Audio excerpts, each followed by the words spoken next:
Okay, here we are working in my buddy's garage. I'm going to take out the rear seat belts, and we're going to have to resort to an impact wrench because a manual wrench just didn't do the trick. So today we're taking out the rear seat belts. I was able to remove this one, but the rest just simply won't come off. So we're going to attempt to do it today with this impact wrench and see if they come off.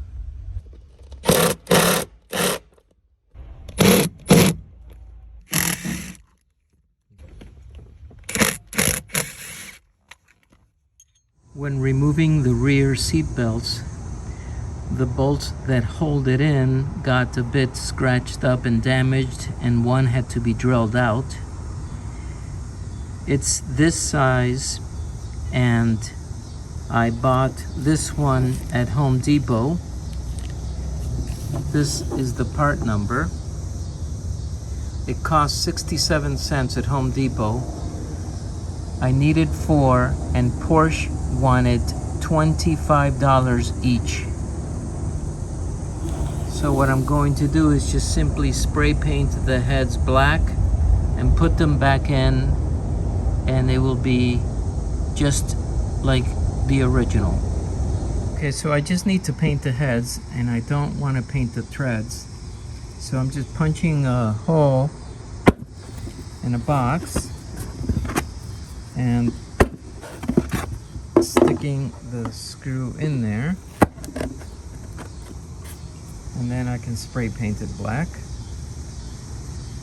Okay, so we're going to spray the heads black. Real easy to do.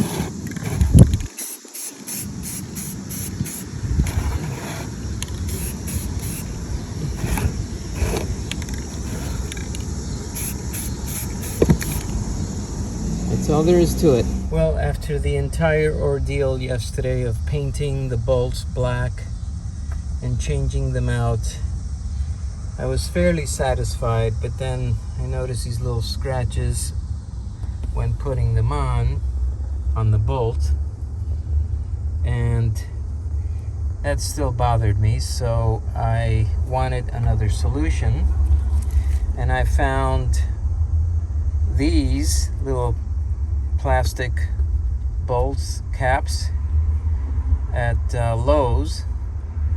They're about 50 cents or so. Here's the part number. It's actually for GM. It's an auto parts plastic cap, and it looks even better. So I'm gonna switch them all out to these black plastic caps, and the seat will look even better than it does now.